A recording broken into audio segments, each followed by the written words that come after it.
Way to go, Nashville. You managed to beat the Avs on home ice, but if that's the best you guys got, you guys might be in trouble. Avs lose to the Nashville Predators 3-2 in Game 4 of Round 1.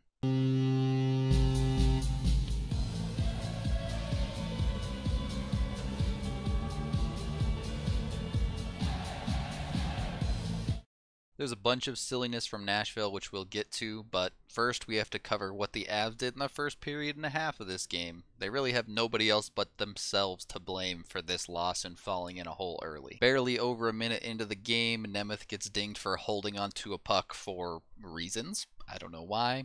40 seconds into that penalty, Soderberg gets caught for a high stick, and the Avs have to kill off a minute and 20 seconds of 5-on-3. By some miracle, and a big thanks to Bernier, the Avs actually kill off all of that penalty time, but it still set the tone for basically the entire first period, where Nashville is just dominating the Avs. In fact, for the first 10 minutes of the game, the Avs would have just 2 shot attempts, whereas Nashville would have well over 20. It was just a total mess for the Avs. They just seemed to be fighting the puck at every turn. Even simple things like stick handling were not working for them. Finally, after that 10-minute mark, the Avs do show a little bit of life on offense, but as mentioned, that sloppiness really prevents them from capitalizing on it at all. As expected, the messiness from the Avs means that offensive pressure doesn't last very long, and then Philip Forsberg decides to remind us that he's pretty good. Compher gets stood up at the blue line for the Avs here, causing a turnover. Nashville quickly breaks it out, getting it up the far boards to Forsberg as Johansson makes the pass off the boards here. Then it's a pretty routine 2-on-2 situation. Forsberg just turns on the Jets, goes up the boards, and Seaman kind of just gets owned here. Seaman's basically a number 7 at best NHL defenseman, Forsberg a top liner, and he dunks him. Yep, not having 2 of our key defensemen injured might have helped a little bit there. That's the way it goes, though. Those are the things you expected Nashville to take advantage of, and they did. From there, the Avs kind of just limped themselves out of the first period, and you're honestly lucky to get out just down by 1. Thankfully, in the second period, the Avs showed a whole lot of life that they didn't show in the first. Early on, they press hard, and they draw a penalty out of Nashville 3 minutes in. While that power play doesn't look fantastic, with 25 seconds left in it, they draw another penalty, so they get some 5-on-3 time of their own. And the sound that haunts hockey players' dreams, the Avs' first post of the postseason. Ouch. That's all the Avs managed to muster. Despite getting a number of good chances, they just weren't finishing, and it was a problem we've seen many times before, not only in the regular season, but earlier in this series. So Avs don't capitalize on their chances, that opens the door, and Nashville walks right on through it. Barrie and Nemeth are just going to make a mess of this play defensively. It starts out well, though. Barrie does a good job to poke check this puck initially. It pinballs around in front. It eventually comes right onto Nemeth's stick here. I don't know if he just flubs this clear or what, but it just softly comes out over to this circle. From there, Barrie gets to this puck. But what does he do? Turns it over immediately. So now you're totally scrambled in the defensive zone. A cross-ice pass is going to come through with no one covering Sissons in the slot, and he has plenty of time to beat Bernier.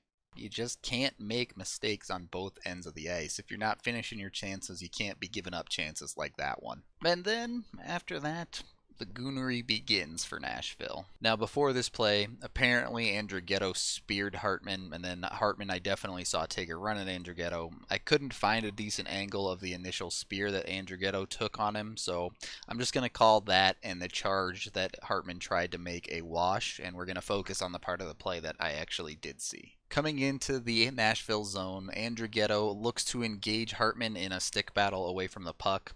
He misses Hartman's stick, and it does catch him in the groin area for sure.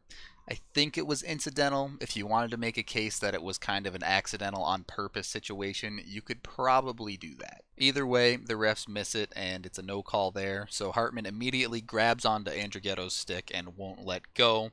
The refs end up calling that. They always seem to get the retaliator, like I've said in previous videos. Now, I get that Hartman could be upset with that call, but the dude just throws an absolute tantrum on the ice, jumping up and down and everything when he realizes he's not going to get the call.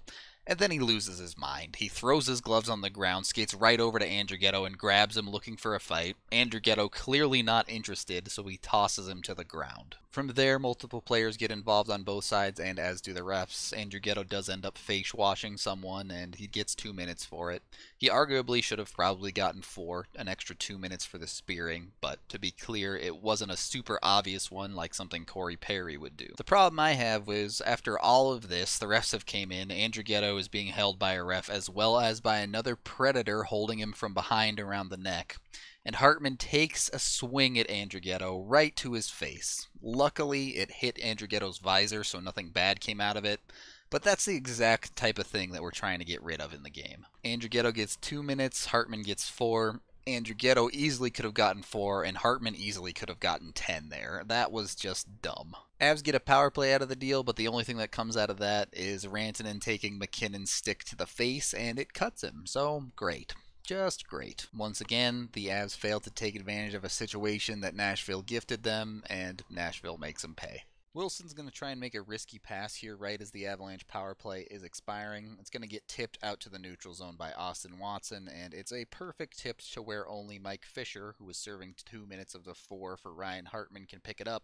It's a 2-on-1 situation. Fisher's just going to keep it himself and beat Bernier clean up high on the glove side.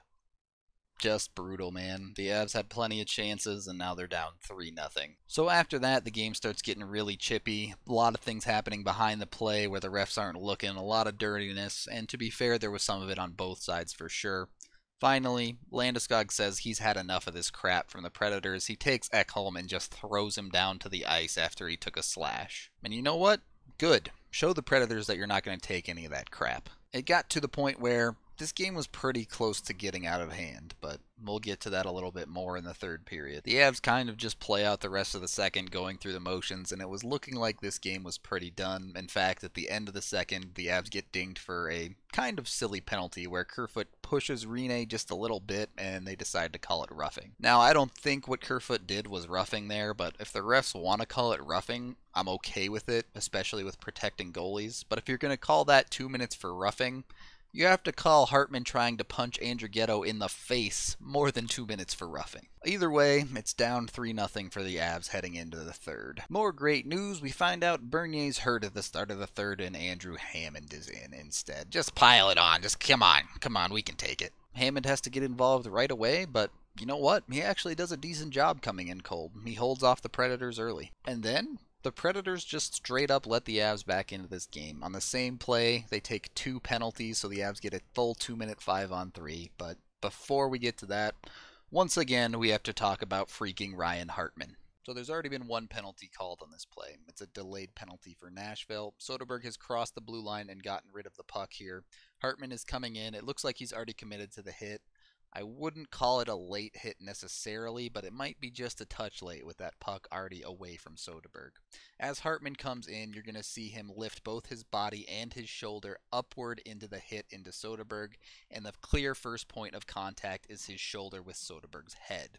From there, Soderberg gets his neck snapped hard and goes down to the ice. That right there, 100% should be a suspension, no matter what. At minimum 1 game, if you take into context what happened in the rest of this game, or even the fact that he very well could have had some intent there, it could be more than that. As of the making of this video, we do know that he is having a hearing with the Department of Player Safety, so things are on the right track there because they absolutely need to take care of that. If that's not worth a suspension, you might as well just burn it down. There's not going to be a Stanley Cup final because everyone is concussed. Somehow in game he only gets a 2-minute minor, but whatever, that's in the past now. The Avs have a 2-minute 5-on-3, and they make the Predators pay in the smart hockey way by scoring on them. It's a good little passing play. Barry's going to do a good job to find Jost down low, and with it being a 5-on-3, Jost has enough room to hesitate just a bit to get Rinne to commit to him before quickly sliding it across to Landeskog, who has the gaping cage to put it into.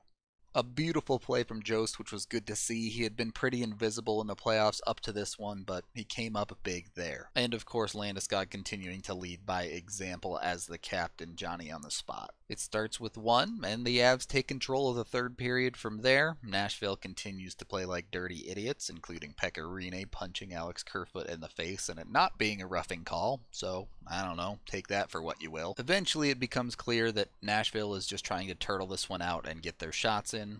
The Avs take advantage, and all of a sudden they're back in this game. So Nieto takes a slap shot here, and it's a bit tough to see, but Rinne makes the initial save, but the puck lands right on the top of his pad here.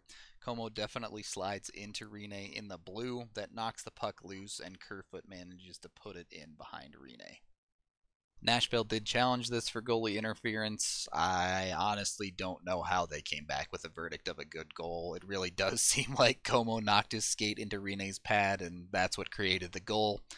But whatever. Nobody will know that answer except for the guys in the war room in Toronto. I mean, maybe after trying to punch Andrighetto in the face and then snapping Soderberg's neck like that is a little bit of karma. That's all I'm saying. Goal counts, and all of a sudden, it's a one-goal game here. And the Avs were hungry, too. They really pushed the play in the latter half of the third period, trying to tie this one up. They just couldn't quite get there. The hole they made for themselves in the early parts of this game was just too big. They came close, though. With less than 2 minutes to go in the period, again, post number 2, this time Colin Wilson. Man, I thought we picked him up to finish those. And that's a shame, but you gotta be proud of the Avs there. They did not quit despite the rough parts of this game. They stuck with it and really kept going right to the end. This is a team that wants to win and knows what it takes, even if inconsistencies mean they don't show it for all 60 minutes every night. Also, I'm not really sure what Nashville was thinking in this game. They were up 3-0, had this game easily, and for no apparent reason decided to run around and thug it up and beat up the Avs. You might be able to get away with some of that stuff and still win against us, but if you make it on to the next round and has to face a tougher team like the Jets, none of that is going to fly for you guys. But before we get ahead of ourselves, this series isn't over. We still have a Game 5 in Nashville, and you can bet the Avs are going to play them tough with their back against the wall. Hammond is going to be starting, but you know what? He looked pretty decent in the third. YOLO. That is the end of this playoff game video review. Thank you for watching. I'm Rudo3, and the next time you see me, I might not have this beard.